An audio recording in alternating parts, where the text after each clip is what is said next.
Hey ma'am, and to my co-criminology student. By the way, I'm Richard Magallanes from Talisayan, Misamis Oriental. Today, I report the factors to be considered by the Board of Pardon and Parole in recommending pardon to the President. So, in acting on petition for pardon, the PPP shall consider, among others, the following. So, there are four. First, age of the petitioner. Second, the gravity of the offense. Third, the manner in which it was committed. And last, the institutional behavior or conduct and previous criminal record, if any, of the petitioner. So, however, the BPP may consider a petitioner for absolute pardon even before the lapse of the periods provided by the guidelines. So, extraordinary circumstances. The board shall recommend to the President the grant of executive clemency when any of the following. So, letter A, the trial court or appellate court is its decision recommend the grant of executive clemency for the inmate. So, B, under the peculiar circumstances of the case, the penalty imposed is too harsh compared to the crime committed. So letter C, evidence which the court failed to consider before conviction which would have justified an acquittal of the accused. D. Inmates who were covered 15 years but under 18 years of age at the time of the commission of the offense. So letter E.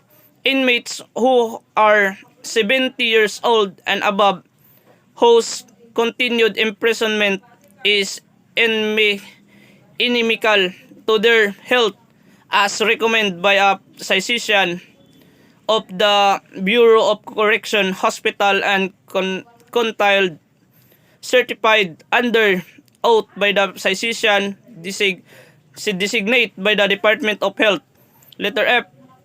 Inmates who suffer from serious contagious or life-threatening illness, disease, or with severe physical disability, such as those who are totally blind, paralyzed, bedridden, etc., as recommended by the physician of the Bureau of Correction Hospital and certified under oath by physician designated by the Department of Health. So letter G, alien inmates where diplomatic consideration and unity among nations necessitate review. And the last, such other similar or analogous circumstances whenever the interest of justice will be served thereby. So, other circumstances when none of the extraordinary circumstances enumerated, the section 3 exists the board. So, for communication of sentence, the least one-third of the definite aggregate prison terms. Letter B. At least one half of the minimum of the indeterminate prison term or aggregate minimum of the interminate prison terms. Letter C. At least 10 years for inmates sentenced to one reclusion perpetua or one life imprisonment. Letter D. At least 13 years for inmates whose indeterminate and or definite prison terms were adjusted.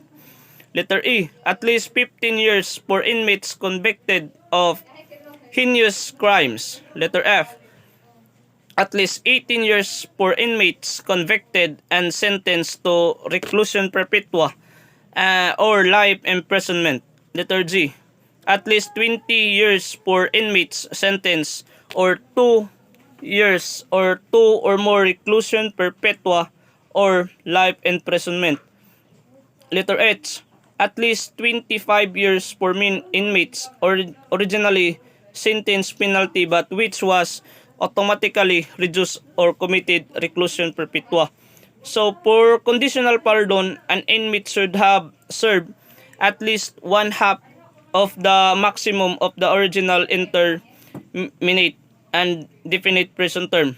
So notice to the party, in all cases when an inmate is being considered for executive clemency, the board shall notify the offended party, or in the event that the offended party is unavailable for comment or otherwise cannot be located, the immediate relatives of the offended party. So, executive clemency may be granted to an inmate. So, that's all. Thank you.